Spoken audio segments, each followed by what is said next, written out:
Ang nakaraan. Dahil sa tulong ni Giselle ay muling nakabalik sa bansa itong si Ralph at isang magandang balita ang nagpabago sa kanya. Tuluyan na ngang natanggap ni Ralph ang kanyang totoong pamilya sa kabila ng lahat ng nangyari sa kanyang buhay. Isang araw noon, naisipan ni Ralph na dumalaw sa tahanan ng kanyang nobya. Nakasigurado kasi itong matutuwa si Carmina sa kanilang muling pagkikita. Dahil marunong na itong magmaneho kaya naman ay ginamit niya ang sasakyang ibinigay ng kanyang ina at nagtungo ito sa mismong bahay ni Carmina upang magkausap sila. Ngunit laking gulat nito dahil sa labas pa lamang ng malaking bahay ay kumpulan na ang mga tao. Sir, ano nangyari ba dito? Bakit maraming tao sa loob at labas ng bahay? Tanong ni Ralph sa isang bisita. Nako mister, hindi mo ba alam na ngayon nakasal na Jake at Carmina? Kaya naman nagsadagsa ng mga tao dito. Ano? Ikakasal si Carmina sa isang lalaki? Hindi ito maaari. Ako ang kanyang boyfriend. Nako mister, ikaw? Mukhang hindi ka naman yata nababagay sa kanya. Halos mga bilyonaryo ang mga tao dito. Lalo na yung si Mr. Jake Montemayor. Kung gusto mong pumasok sa loob para masaksihan ang kasal, pumasok ka. Yan lang kung may imbitasyon sa'yo sa kanilang pamilya. Hindi pa nga nakatapos magsalita ang lalaki ay agad na itong iniwan at pumasok sa loob para pigilan ang kasal. Ngunit sa bungad pa lamang ay hindi na siya makapasok dahil sa gwardya. Sir, saan po kayo pupunta? Nasaan ang invitation card mo? Wala akong invitation card. Pero pakiusap, papasukin mo ako sa loob. Ako nga pala si Ralph Alcantara, ang boyfriend ni Carmina. Ano? Naibang ka na ba? Nakita niyo bang ikakasal na itong si Ma'am Carmina?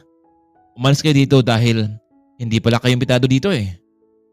Hindi pa palagay itong si Ralph dahil gusto niyang pigilan ang kasal pero paano? Maya-maya pa may dumating na sasakyan. Puno ito ng mga gamit na gagamitin nila sa pagluluto. Nakasuot ang mga ito ng puting damit at hinire nila kasama ng mga waiter. Dahil doon ay nagkaroon siya ng idea itong si Ralph na magsuot ng uniform bilang isang waiter para harapin at makausap itong si Carmina. Hindi naman siya nabigo sa kanyang plano. Nakasama niyang nakapasok sa loob dahil sa kanyang suot. Sa kanilang pagpasok sa loob ay habang ang iba naman ay bala sa kanilang dapat gawin. Agad namang nagtungo itong si Ralph sa may dressing room at doon niya nakita si Carmina. Carmina, ako ito si Ralph. Bakit mo ito nagawa sa akin? Nasaan na pangako mo sa akin? Sa bawat isa na tayo lang makasama sa harapan ng altar. Ralph, buhay ka? Hindi ito maaari. Ang sabi nila, patay ka na daw dahil sa naganap na sunog sa warehouse na pinapasukan mo. Carmina, buhay ako. Nakita mo naman, di ba? Sino bang nagsabi sa'yo niyan na wala na ako? Sina mami at daddy. Kaya naman, pinakasan nila ako kay Jake na isang negosyante. Carmina, hindi nasunog ang pinapasukan kong trabaho, ang warehouse. Ang totoo, napasok kami sa isang illegal na ahensya. Pero mabuti na lang at may tumulong sa akin na makauwi sa bansa. Tara na, sumama ka sa akin. Hindi ba nangako sa'yo noon na bibigyan kita ng magandang buhay? Ralph, hindi na ako pwedeng umatras. Ayaw kong mapahiya ang mga magulang ko. Umalis ka na, Ralph. Umalis ka na. Tila wala ng pag-asa itong si Ralph para muling mabawi itong si Carmina. Kaya naman, hindi niya na kailangan pang magtagal sa lugar na iyon. Palabas na sana ito ng mansyon ngunit hindi niya inasahan na makasalubong niya ang kanyang lola Elizabeth at mami Giselle. Iho? Ralph? Bakit ka nandito? Bakit ganyan ang suot mo? Lola, mami, nandito kasi ako para sana dalawin ang girlfriend ko pero ikakasal na pala ito sa ibang lalaki. Ano? Nagawa kang iwan ng babaeng iyan? Hindi niya ba alam kung sino tayo? Lola, wag na po. Wala na akong magagawa dahil nakapagdesisyon na siya. Mas pinili niya si Jake Montemayor. Ano? Alam mo ba, iho? Ang mga Montemayor, mga pipitsogyan lang sa negosyo ang mga iyan. Sa ating kumpanya lang sila umaasa. Kapag tinanggal ko ang koneksyon ko sa kanila, panigurado akong babagsak ang kanilang kumpanya. Dumito ka muna, Ralph. Mag-base ka na maayos. Sinabi sa akin kanina ni Greg at Mylene na nandito ka raw. Ipapamukha natin sa kanila kung sino tayo. Hindi ba nila alam na ikaw ang tagapagmana sa kumpanya natin? Nanatili itong si Ralph kasama ng kanyang mami at lola. Kahit masakit sa kanya ay tiniis niya ang lahat. Natapos na nga ang kasal. Masaya ang bawat panig ng pamilya dahil natuloy din ito. Congratulations sa ating bagong kasal, Carmina Altamarino and Jake Montemayor. Maraming salamat sa inyong pagdalo, pero bago tayo maghihiwalay, nais ko munang pasalamatan ang CEO ng RE Group of Company sa pagdalo sa special wedding ceremony namin. At gusto kong magsalita ang CEO bilang huling mensahe sa ating bagong kasal. Nagpalakpakan ang lahat. Dahil sa bihira lang kasi na nadalaw sa okasyon itong CEO ng RE Group. Tumayo itong si Elizabeth at nagtungo sa harapan para sa kanyang final message. Congratulations sa ating bagong kasal. Marahil naganap ang ganitong ceremony dahil totoong nagmamahalan silang dalawa. Wala akong ibang babanggitin kundi congrats. Ang aking apo na ang siyang bahala sa kanyang huling mensahe.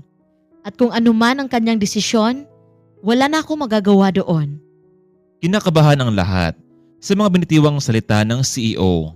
Maya-maya pa tumayo itong si Ralph at nagtungo sa pwesto ng kanyang lola Elizabeth.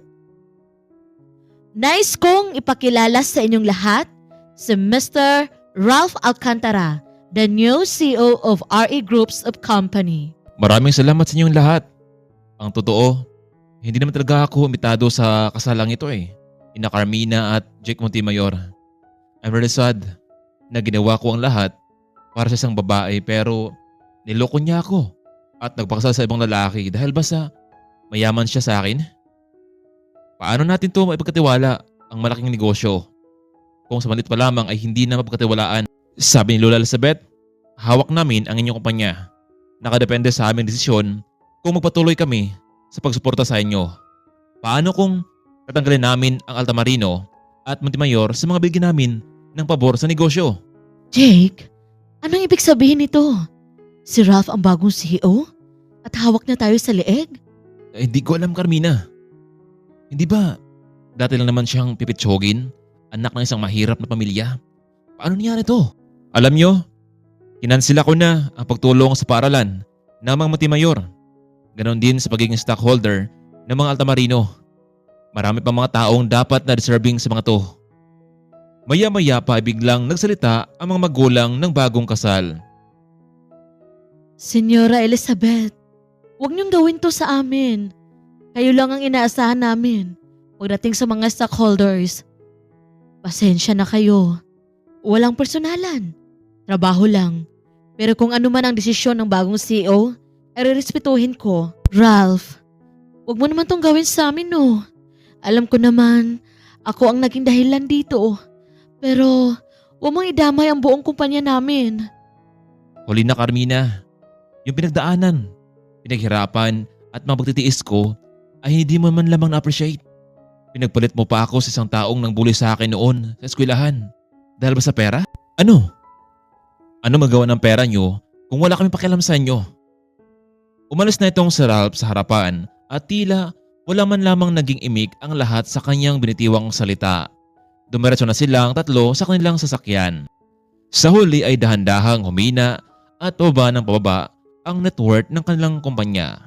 Maraming panahon at oras na sinusuyo nila ang RE Group of Company pero hindi na ito nagsayang ng panahon sa kanila. Hanggang sa tuloy na ngang nalugi at bumagsak ang dalawang kumpanya na umaasa lamang sa kanilang stock. Minsan talaga sa ating buhay, hindi natin masabi ang panahon kung hanggang kailan tayo sa itaas o sa ibaba pagdating sa estado ng buhay. Ang mahalaga ay maging patas naman sana ang pagtrato sa kapwa dahil ang lahat ay may hangganan. Hanggang dito na lamang muna, kaibigan. Maraming salamat sa walang sawa ninyong pagsuporta sa ating channel. Maraming salamat at paalam.